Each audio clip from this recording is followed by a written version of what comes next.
तो चलिए दोस्तों, आज का वीडियो स्टार्ट करते हैं। वीडियो स्टार्ट करने से पहले आपको बता दूं कि वीडियो केवल उन्हीं बच्चों को देखना है जो रीट एग्जाम की तैयारी कर रहे हैं। चाहे आप रीट लेवल 1 की तैयारी कर रहे हो, चाहे लेवल 2 की तैयारी कर रहे हो, दोनों ही लेवल के लिए वीडियो काफ़ी ज़्यादा इंपॉर्टेंट होने वाला है। इस वीडियो के अंतर्गत अपन मनोविज्ञान के प्रीवियस ईयर के क्वेश्चन करने वाले हैं, और पूरे क्वेश्चन ऐसे होंगे जो प्रीवियस ईयर में बार बार एग्जाम में रिपीट होने वाले क्वेश्चन है। ठीक है, प्रीवियस ईयर के फेवरेट क्वेश्चन जो बार बार एग्जाम में घुमा घुमा करके पूछे जाते हैं, उन्हीं क्वेश्चनों को मैं कंप्लीट कराने वाला हूं।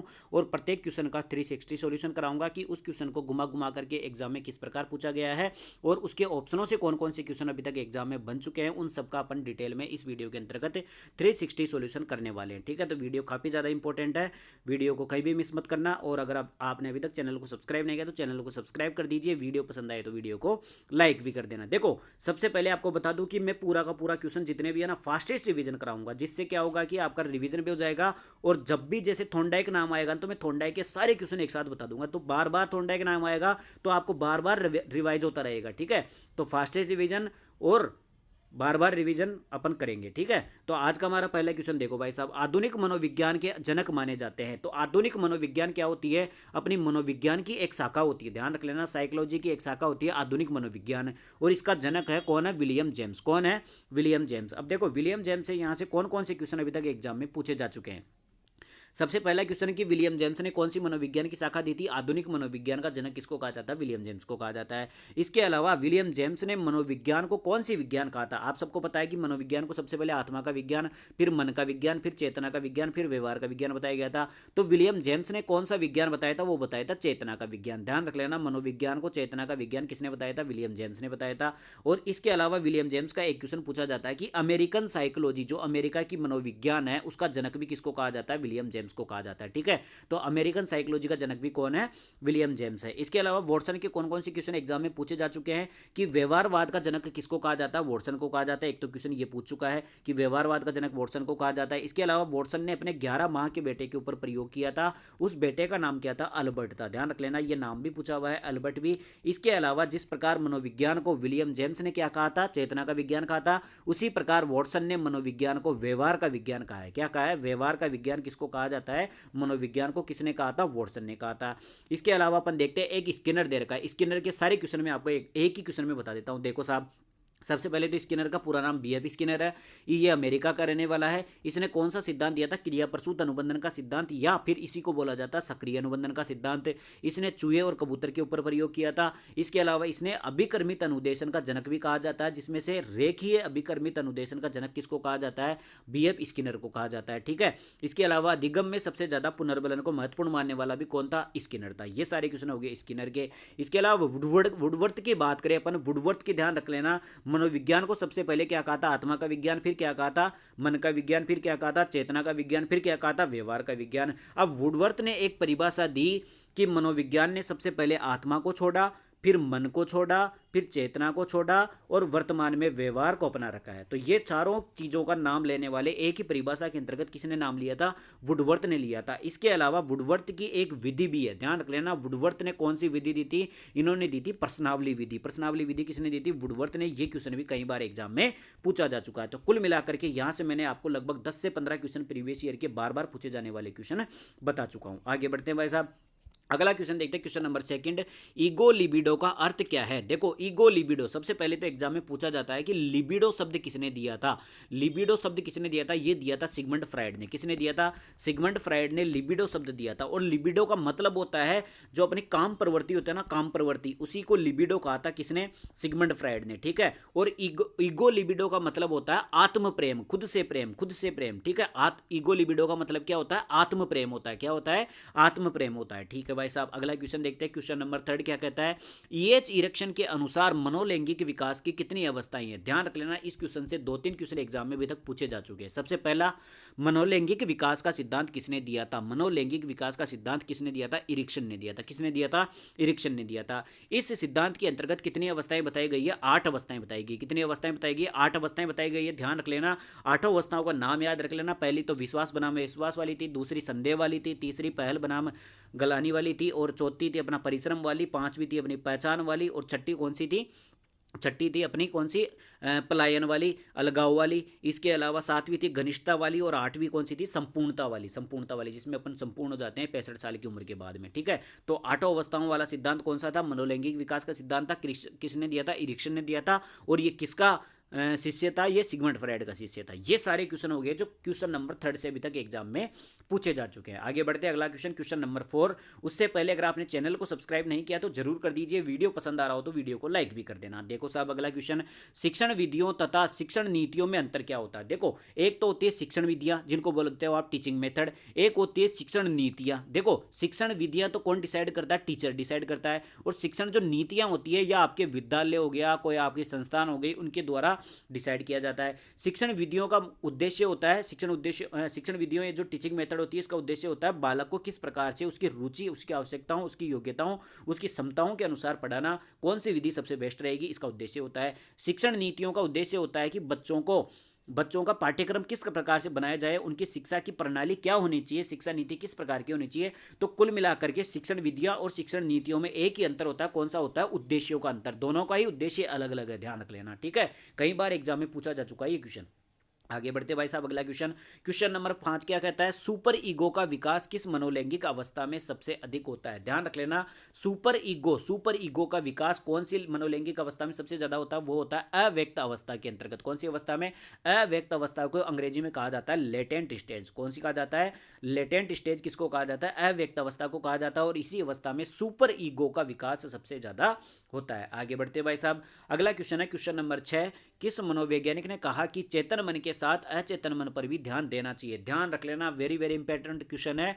देखो आप सबने सुना होगा कि सिगमंड फ्राइड का कौन सा सिद्धांत था, सिगमंड फ्राइड की कौन सा संप्रदाय दिया था, वो दिया था मनोविश्लेषणवाद। कौन सा दिया था, मनोविश्लेषणवाद। जो संप्रदाय चलाया था वो किसने चलाया था, सिगमंड फ्राइड ने चलाया था। इस मनोविश्लेषणवाद के सिद्धांत के अंतर्गत सिगमंड फ्राइड ने हमारे मन को 3 भागों में बांटा था। कौन कौन सा, चेतन मन, इसके अलावा अचेतन मन, और तीसरा था अर्धचेतन मन। उसमें से ध्यान रख लेना, सिगमंड फ्राइड कहता है कि चेतन मन के साथ साथ में अपने को अचेतन मन पर भी ध्यान देना चाहिए। तो सिगमंड फ्राइड ने ही हमारे मन को 3 भागों में बांटा था, चेतन मन, अर्धचेतन मन और कौन सा था, अचेतन मन, ठीक है। इसके अलावा सिगमंड फ्राइड का एक क्वेश्चन और एग्जाम में पूछा जाता है कि इड, ईगो और सुपर ईगो की परिभाषा भी कौन देता है। ईड, ईगो और सुपर ईगो की परिभाषा भी किसने दी थी, वो सिगमंड फ्राइड ने दी थी। ये सारे क्वेश्चन हो गए सिगमंड फ्राइड के। इसके अलावा अपन बात करें, यहाँ पर जेबी वॉटसन दे रखा है, ठीक है। तो जेबी वॉटसन की मैं क्वेश्चन बता चुका हूं, व्यवहारवाद का जनक कहा जाता है। इसके बेटे का नाम क्या था, अल्बर्ट था। कितने महीने का था, 11 माह का था। उसके ऊपर प्रयोग किया था। इसके अलावा इसका एक कथन है, ध्यान रख लेना, मुझे तुम 1 दर्जन बच्चे दे दो और तुम जो बोलोगे मैं वो बना दूंगा। ये भी किसने कहा था, जेबी वॉटसन ने कहा था। इसके अलावा जेबी वॉटसन ने हमारी मनोविज्ञान को क्या कहा था, व्यवहार का विज्ञान कहा था, ठीक है साहब। इसके अलावा देखो अगला क्वेश्चन आता है वुडवर्थ का। वुडवर्थ ने कौन सा दिया था, ध्यान रख लेना, सबसे पहले मनोविज्ञान ने आत्मा को छोड़ा, फिर मन को छोड़ा, फिर चेतना को छोड़ा और वर्तमान में व्यवहार को अपना रखा है। ये परिभाषा किसने दी थी, वुडवर्थ ने दी थी। और वुडवर्थ की एक विधि का नाम क्या है, प्रश्नावली विधि। कौन सी है, प्रश्नावली विधि का जनक भी किसको कहा जाता है, वुडवर्थ को कहा जाता है। इसके अलावा फ्राइड की मैं आपको सारी क्वेश्चन बता चुका हूं। अगला क्वेश्चन देखते हैं, अगला क्वेश्चन है क्वेश्चन नंबर 7। उससे पहले अगर आपने चैनल को सब्सक्राइब नहीं किया तो जरूर कर दीजिए, वीडियो पसंद आ रहा हो तो वीडियो को लाइक भी कर देना। अगला क्वेश्चन है, फ्राइड के अनुसार असामान्य व्यवहार का मौलिक कारण क्या है। बताओ भाई साहब, सिगमंड फ्राइड के अनुसार असामान्य व्यवहार जो अपन करते हैं उसका मौलिक कारण क्या होता है, उसका मौलिक कारण होता है आंशिक दमन। सिगमंड फ्राइड कहता है कि कई बार अपनी इच्छाएं क्या हो जाती है, दमित हो जाती है। अपन कई इच्छाएं जैसी होती है जो अपन समाज के खिलाफ होती है और अपन उसको पूरी नहीं कर पाते हैं, तो वो फिर क्या हो जाती है, हमारी दमित इच्छाएं बन जाती है, ठीक है। उनको बोला जाता है आंशिक दमन। और यह आंशिक दमन जब बहुत ज्यादा हो जाता है तो इसके कारण से अपन फिर क्या करते हैं, असामान्य व्यवहार करते हैं, ठीक है। ये किसने कहा था, सिगमंड फ्राइड ने कहा था, ठीक है साहब। आगे बढ़ते हैं, अगला क्वेश्चन, क्वेश्चन नंबर 8 क्या है, बाल केंद्रित शिक्षा की अवधारणा मनोविज्ञान के किस संप्रदाय ने दी थी। ध्यान रख लेना, बाल केंद्रित शिक्षा का मतलब होता है कि इसमें केंद्र बिंदु कौन होता है, बालक होता है। मतलब कि बालक की रुचि, उसकी आवश्यकताओं, उसकी जरूरतों, उसकी क्षमताओं, उसकी योग्यताओं को ध्यान में रख करके जो शिक्षा दी जाती है वो बाल केंद्रित शिक्षा कहलाती है। और इसकी अवधारणा मनोविज्ञान में कौन सा संप्रदाय लेकर के आया था, वो लेकर के आया था मनोविश्लेषणवाद का। ध्यान रख लेना, मनोविश्लेषणवाद एक संप्रदाय है, एक स्कूल है, एक विचारधारा है जो कि बाल केंद्रित शिक्षा पर जोर देती है और इसकी सबसे पहले बाल केंद्रित शिक्षा को ये लेकर के आए थे। ठीक है, इसके अलावा यहाँ से कौन सा क्वेश्चन बनता है एग्जाम में, एक तो मनोविश्लेषणवाद की जो विचारधारा ये किसने दी थी, सिगमंड फ्राइड ने दी थी, अपन ने पढ़ लिया।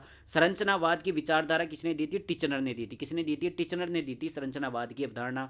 गेस्टाल्टवाद की थ्योरी के बहुत सारे क्वेश्चन एग्जाम में बनते हैं। देखो साहब, सबसे पहले बात करते हैं गेस्टाल्टवाद का जो संप्रदाय था वो किसने दिया था, तीन लोग थे। कौन कौन से थे, वर्दीमर था, कोपका था और कोलर था। इन तीनों ने मिलकर के क्या दिया था, गेस्टाल्टवाद की थ्योरी दी थी। कहां पर दी थी, जर्मनी के अंतर्गत दी गई थी। और कौन सी घटना पर आधारित थी, ये कौन सी घटना पर आधारित थी, फाई घटना पर आधारित थी। और कब दी गई थी, गेस्टाल्टवाद की थ्योरी कब दी गई थी, ये सन 1912 में दी गई थी। ये सारे क्वेश्चन एग्जाम में अभी तक पूछे जा चुके हैं। आगे बढ़ते हैं, अगला एक व्यवहारवाद का जनक किसको कहा जाता है, वो कहा जाता है जेबी वॉटसन को। ठीक है, ये सारे क्वेश्चन हो गए यहां से।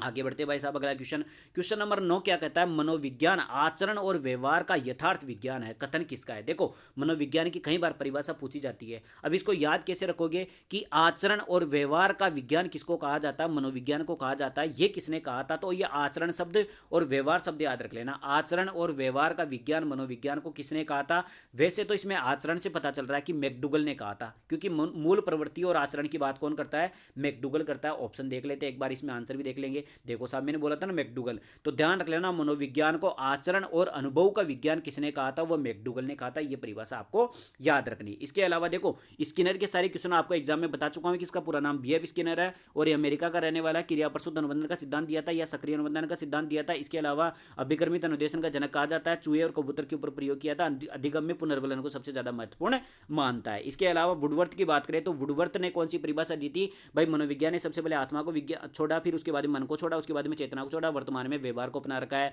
इसके अलावा इसकी विधि कौन सी है, प्रश्नावली विधि है, ये भी मैंने आपको बता दिया। इसके अलावा वॉटसन की बात करें तो उसका पूरा नाम जेबी वॉटसन है। इसने कौन सा कथन कहा था, 12 बच्चे मुझे दे दो, 1 दर्जन बच्चे मुझे दे दो, तुम जो बोलोगी मैं कर दूंगा, जो बना दूंगा। ठीक है, जो डॉक्टर बोलोगे डॉक्टर बना दूंगा, कुछ भी बना दूंगा। इसके अलावा वॉटसन का एक 11 माह का बेटा था, उसका नाम क्या था, अल्बर्ट था, उसके ऊपर प्रयोग किया था इन्होंने। और व्यवहारवाद का जनक भी वॉटसन को कहा जाता है। ये सारे क्वेश्चन वॉटसन के हो गए। मैकडूगल के क्वेश्चन ध्यान रख लेना। मैकडूगल ने एक तो ये परिभाषा दी थी, भाई मनोविज्ञान किस किस की आचरण और अनुभव का विज्ञान है। इसके अलावा मैकडूगल का एक सिद्धांत है, कौन सा, मूल प्रवृत्ति का सिद्धांत। ध्यान रख लेना, मूल प्रवृत्ति का सिद्धांत भी किसका है, मैकडूगल ने दिया था। इसमें 14 प्रकार की मूल प्रवृत्ति और 14 प्रकार के संवेग आपको बताए थे। ये सारे क्वेश्चन हो गए किसके, मैकडूगल के। आगे बढ़ते भाई, इसका अगला क्वेश्चन है क्वेश्चन नंबर 10, क्या कहता है, शिक्षा के संकुचित अर्थ में शिक्षा प्रदान की जाती है। ध्यान रख लेना, शिक्षा का संकुचित अर्थ का मतलब हो गया कि किसी एक स्थान पर शिक्षा देना संकुचित हो गया, और बड़े क्षेत्र में या पूरे सार्वभौमिक स्तर पर शिक्षा देना क्या कहलाता है, व्यापक अर्थ कहलाता है। तो संकुचित अर्थ का मतलब हो गया निश्चित स्थान पर शिक्षा देना, उसका संकुचित अर्थ कहलाता है। ठीक है, तो यहां पर मैंने आपको 10 क्वेश्चन के माध्यम से लगभग अपन भी देखे ना, कम से कम मैंने आपको 50 क्वेश्चन एग्जाम के इस वीडियो के अंतर्गत कंप्लीट करवा दिए। जो सारे के सारे क्वेश्चन जो भी मैं बताया हूं वो सारे के सारे प्रीवियस ईयर के क्वेश्चन थे और बार बार एग्जाम में रिपीट होने वाले क्वेश्चन थे। कुल मिलाकर के मैंने 10 क्वेश्चनों से आपको 50 क्वेश्चन मिनिमम आपको इस वीडियो के अंतर्गत कंप्लीट करवाया है। मैं चाह रहा हूं कि वन शॉट वीडियो के माध्यम से आपका फास्टेस्ट रिवीजन हो जाए और आपके प्रीवियस ईयर के क्वेश्चन भी कंप्लीट हो जाए। तो आपको वीडियो पसंद आए तो वीडियो को लाइक करना, चैनल को जरूर सब्सक्राइब करना, ताकि आगे का वीडियो आपके पास पहुंच सके, आपके पास नोटिफिकेशन पहुंच सके। तो चैनल को जरूर सब्सक्राइब करके जाना और वीडियो पसंद आए तो वीडियो को लाइक भी करना। धन्यवाद।